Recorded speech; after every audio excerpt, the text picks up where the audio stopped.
look, you don't always see representatives and electeds coming out for these protests, but Cori Bush and Representative Rashida Tlaib did speak at the event. They lent their solidarity. Both of them have called for a ceasefire, an immediate ceasefire. And I think that's huge. I think that's really important. Before we get into the reaction from the right, I just wanted to ask you about the importance of, and how interesting it is that protesters are the ones calling for restraint, right? That like somehow a ceasefire is seen as this like radical position at a time when, thousands of people are being killed and hostages are still being held. Yeah, I mean, this is a serious situation. What actually this protest says to America is, once again, the people of America are more progressive, are more forward-thinking than those that are in elected positions. The idea that you would have not just Republicans, but also Democrats like Debbie Wasserman Schultz out attacking Ilhan Omar and Rashida Tlaib for their comments is absolutely ridiculous. So what we just see our Jewish brothers and sisters do in DC is give protection for America to say, we need to take a step back and look at what's the most humane reaction to this situation. We're not condoning, we're not sympathizing with Hamas. We know who they are, we know what they are. But this idea that we can drop 6,000 bombs in it, well, Israel, and by default, America too, right?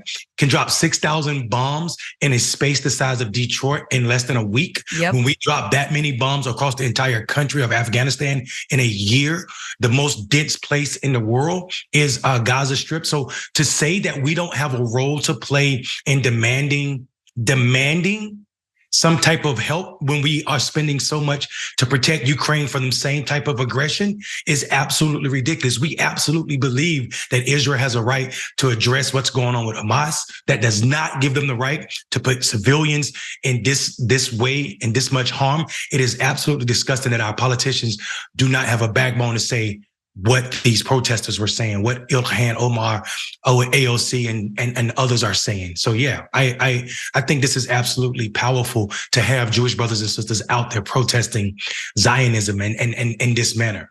Mm-hmm, absolutely. I'm so sorry. One more thing. It is also this protest also says that there's something bigger than what happened a week ago. They're saying that there's 75 years of history that we need to address what's happening in this moment.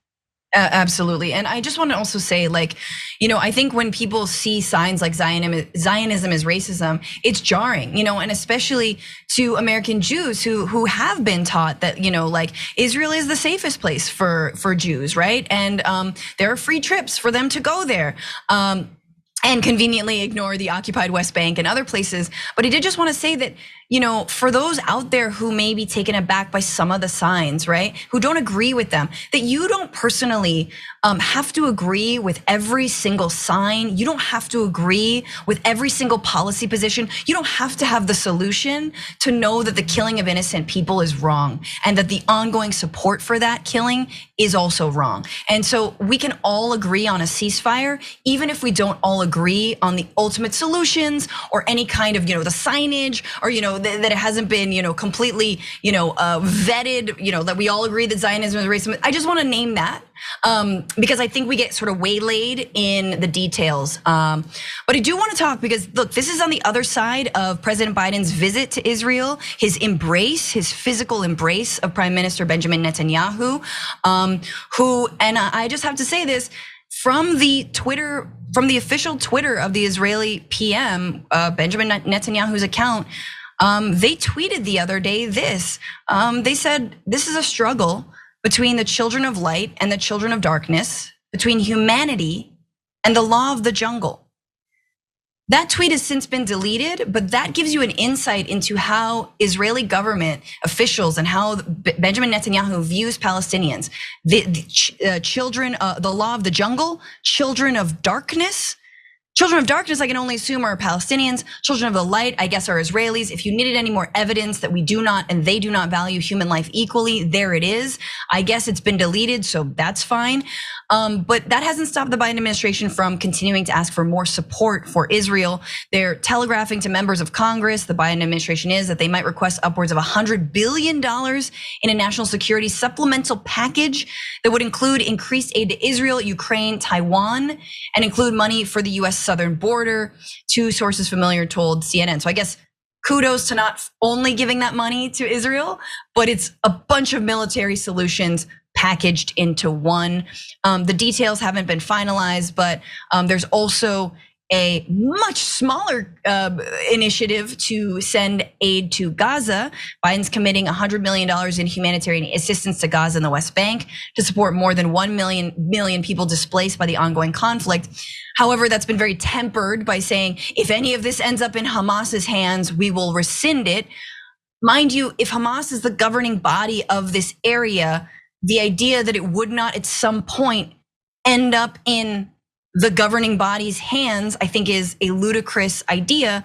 But also, Mondale, the idea that assistance could even get into Gaza when borders have been bombed by Israel, when there is no lift to the blockade, economic blockade for any other country to get any kind of assistance in there.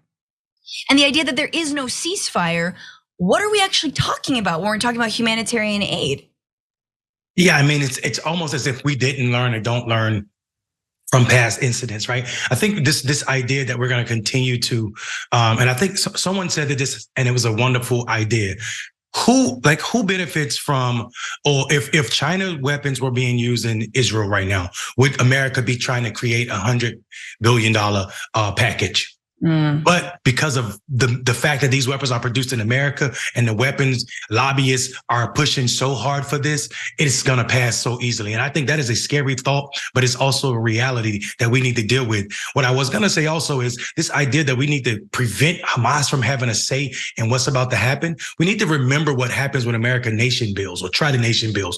It was our smart idea to get rid of Gaddafi that literally we let him be drugged down the street, and that actually killed what was one of the most stable countries in Africa, and also our biggest ally in the Arab world. We did the same thing in Iraq when we killed Saddam Hussein, and look at that country now. So this idea that we're going to replace Hamas without a natural or a pathway forward is absolutely scary to me. And what comes next? What's next?